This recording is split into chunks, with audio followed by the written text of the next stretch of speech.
오늘 본 말씀 이사야 48장 13절 말씀 같이 읽겠습니다. 13절 말씀 같이 읽겠습니다. 시작. 과연 내 손이 땅의 기초를 정하였고 내 오른손이 하늘에 폈나니 내가 부르면 천지가 일제히 서느니라. 이 말씀, 내가 부르면 천지가 일제히 서느니라. 하늘과 땅, 그 가운데 만물들이 하나님이 부르시면 일제히 서게 된다. 마치 군대에서 사열 분열을 하는데 지휘관이, 사령관이 서서 명령을 내리면 모든 장병과 그 권세 아래 있는 휘하의 모든 물자들이 다 그 명령에 따라 움직이듯이 사단장이 서게 되면 모든 장병들이 이목이 그에게로 향하게 되듯이 하나님이 부르시면 천지 만물이 하나님을 주목하게 되고 하나님의 명령에 일제히 순복하게 된다. 그런 말씀이에요. 어떻게 그럴 수가 있는가? 그것은 바로 하나님께서 천지 만물을 창조하시고 하나님께서 천지 만물의 소유주가 되시고 천지 만물은 하나님의 종이 되기 때문입니다. 시편 119편 91절 말씀 한번 찾아보시기 바랍니다. 이 말씀과 상통하는 말씀인데 시편 119편 91절 말씀을 한번 찾아서 같이 읽겠습니다. 시편 119편 91절 말씀은 구약성경 893면이죠. 구약성경 893면 시편 119편 우리 91절 말씀 같이 읽겠습니다. 시작. 천지가 주의 규례대로 오늘까지 있음은 만물이 주의 종이 된 연고니이다. 천지 만물이 무엇이 되었다고요? 주의 종이 되었다. 만물이 주의 종이 되었으니 그 창조주가, 만물의 소유주가 말씀하시면 그 말씀 따라 만물이 움직이게 되어 있다는 것입니다. 그래서 하나님은 창조주 하나님이시면서 만물의 소유주 그리고 섭리주가 되십니다. 성경 속에 정말 장엄하게 시작되는 두 책이 있는데 신약 속에 말이죠. 요한복음 1장과 히브리서 1장입니다. 태초에 말씀이 계시니라. 요한복음이 이렇게 시작이 된다면 히브리서 말씀에서는 우리 주 예수 그리스도의 영광을 나타내면서 그 능력의 말씀으로 만물을 붙드신다. 그런 말씀이 나옵니다. 우리 주 예수 그리스도가 하늘과 땅의 모든 권세를 가지고 계시기 때문에 우리 주님은 말씀으로 지금도 만물을 붙들고 계신다. 그걸 뭐라고 하죠? 그것을 섭리라고 합니다. 섭리라는 한자가 복잡한 한자인데 그 뜻은 무슨 섭자라고요? 끌어당길 섭자, 붙들 섭자입니다. 하나님의 섭리가 만물에게 미쳐서 하나님의 임의대로 하나님의 뜻대로 만물을 붙드시고 끌어당기시고 주관하시고 보존하시고 유지하시고 사용하신다. 하나님의 섭리죠. 천지 만물이 그러한 것처럼 저와 여러분 우리 한 사람 한 사람의 존재 역시 하나님의 섭리 가운데 있는 것입니다. 하나님이 붙들어 주셔서 우리가 살고 있고 하나님이 인도해 주셔서 우리가 이 인생을 살아가고 있는 거죠. 우리 가슴 속에 뛰는 심장의 박동이 한순간이라도 멈추면 우리는 본흙으로 돌아갈 수밖에 없는 피조물. 하나님께서 우리 생명도, 우리 심장의 박동도, 우리 폐 들숨과 날숨까지 하나님께서 한치 착오도 없이 붙들어 주셔서 우리가 살고 있어요. 하나님은 누구이신가? 하나님은 창조주 하나님. 하나님은 천지 만물을 창조하시고 섭리하시고 구속하시고 심판하시는 하나님, 그 하나님을 성경에서 뭐라고 증거한다고요? 만군의 여호와라고 증거를 합니다. 만군의 여호와의 뜻이 무엇인가? 천지 만물의 창조주, 섭리의 주, 구속주, 심판주라는 뜻이 바로 만군의 여호와가 담고 있는 하나님의 이름의 뜻이에요.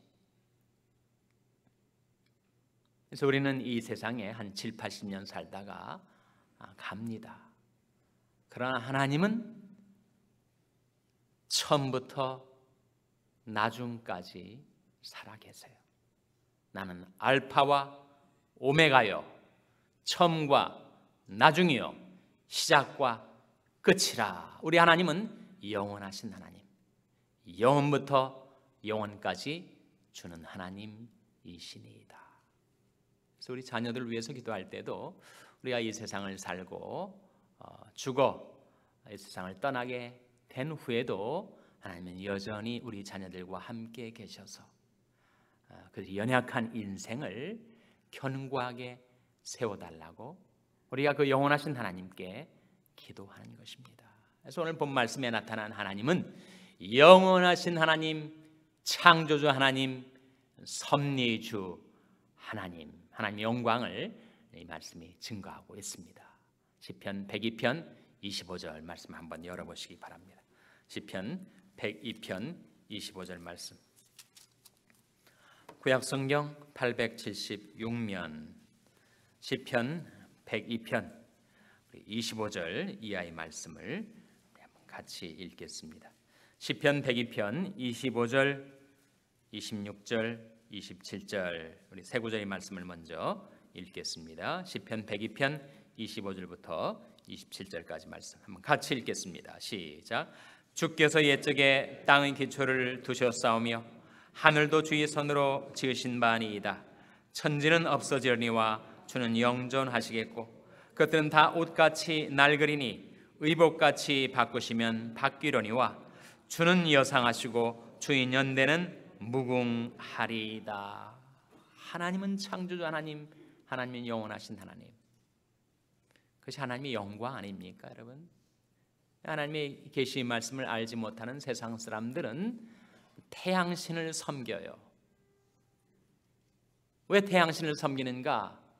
거기에서 빛도 나오고 온기도 나오고 생명도 나오는 것을 생각하니까. 태양보다 더 높은 것 없다고 믿기에 태양신을 숭배합니다. 그러나 성경은 그 태양도 하나님이 창조하신 피조물이다. 천지는 다 없어진다. 옷같이 낡아진다. 그러나 하나님은 영원하시다. 하늘과 땅과 그 가운데 모든 만물, 해와 달과 별까지 다 없어진 이후에도 하나님은 살아계신다. 하나님께서 친히 손으로 옛적에 땅의 기초를 놓으셨다. 그 창조주 하나님은 또한 영원하셔서 우리가 이 세상을 살고 떠나간 후에도 이 세상 속에 살아갈 우리 자손들을 돌아보시고 견고히 세워주신다. 28절 말씀이죠. 28절 말씀 같이 읽겠습니다. 시편 102편 28절 말씀 시작. 주의 종들의 자손이 항상 있고 그 후손이 주의 앞에 굳게 서리이다 하였도다. 그 하나님께 우리 자녀들, 우리 자손들을 우리가 맡기고 사는 거죠. 여러분. 자식 때문에 근심 걱정, 마음 상해하고 속 썩으실 때 여러분 이 말씀을 기억하세요. 우리 자녀들 역시 우리 소유는 아닙니다. 우리 전유물이 아니죠. 내가 그렇게 걱정하고 마음 상해하지 않아도 될 수 있는 이유는 우리가 그 자녀들을 하나님께 맡기고 살기 때문이지요. 우리 죽었는데 어떻게 자녀들 간수하겠습니까? 하나님이 돌봐 주셔야지. 그래서 영원부터 영원까지 살아계신 그 하나님께서 우리들의 자녀들, 우리들의 자손들을 돌봐 주시고 간수해 주시고 굳게 서게 해달라고 우리가 그 하나님께 기도하며 사는 것입니다. 다시 오늘 본 말씀으로 돌아와서 이사야 48장 16절 말씀 같이 읽겠습니다. 이사야 48장 16절 말씀 같이 읽겠습니다. 시작. 너는 내게 가까이 나와 이 말을 들으라. 내가 처음부터 그것을 비밀히 말하지 아니하였나니 그 말이 있을 때부터 내가 거기 있었노라 하셨느니라. 이제는 주 여호와께서 나와 그 신을 보내셨느니라. 이 마지막에 나온 말씀, 주 여호와께서 나와 무엇을 보내셨다고요? 그 신을 보내셨느니라. 그 신이 뭐예요? 성령이시죠. 그래서 이 말씀 속에 나는 누구인가? 그 말씀의 의미를 바로 해석해내는 키워드가 되고 있는데, 과연 주 여호와께서 나와 그 신을 보내셨느니라 할 때 이 나가 누굴까? 이사야의 문맥에서는 이사야 선지자, 하나님께서 이사야와 그 신을 보내셨다 하는 뜻이 되겠죠. 그러나 성경은 깊은 의미가 있어서 다중적인 의미가 있다는 거예요. 이사야의 문맥에서는 이사야 선지자를 생각할 수 있지만 역사적인 문맥에서는, 역사적인 맥락에서는 이 나는 누구겠습니까? 바로 고레스란 말이에요. 고레스. 하나님께서 고레스에게 권세를 주셔서 바로 바벨론 포로로 잡혀갔었던 이스라엘 백성을 이 페르시아 왕 고레스가 해방시키죠. 그래서 70년 만에 고토기한이 약속을 하나님이 그대로 성취하십니다. 그러나 그것만으로 그 나라는 말씀 속에 담겨져 있는 깊은 의미를 다 드러내지 못해요. 더 본질적이고 구속사적인 나의 의미, 나는 누구였습니까? 바로 메시아를 가리키죠. 고레스라는 인물이 예표하는 메시아. 그래서 이 짧은 구절 속에 삼위일체 하나님, 성삼위 하나님이 들어있습니다. 주 여호와께서 성부, 나 성자, 그 신을 성령, 성부, 성자, 성령 하나님께서 지금도 천지 만물의 창조와 섭리와 구속과 심판의 역사를 이루고 계심을 증거하는 말씀입니다. 그리고 이제 그 말씀을 우리들 삶 속에 적용할 때 예수 그리스도를 따르는 우리들 역시 하나님께서 이 세상 가운데 나와 그 신을 보내셨다. 보내셨다는 의미가 뭐예요? 바로 파송 아닙니까? 파송. 우리는 하나님의 보내심을 받아 이 세상을 살고 있습니다. 하나님이 먼저 세상 가운데서 우리를 불러내셨죠. 그리고 우리를 변화시키시고 준비시켜서 이 세상 가운데 다시 보내셨습니다. 하나님의 부르심과 보내심을 따라 우리가 살고 있어요. 예수님께서도 이 세상에 오셨을 때 이 사명의식이 분명하셨죠. 내가 다른 동네에서도 하나님 나라 복음을 전파하여야 하리니 나는 이 일로 보내심을 입었노라. 보내심이 뭐예요? 이게 바로 파송 아닙니까? 사명 아니에요?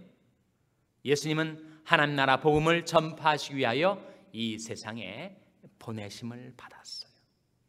하나님이 죄악 가운데 소망 없이 살아가던 우리들을 불러내셨습니다. 하나님이 부르심이죠. 콜링이죠.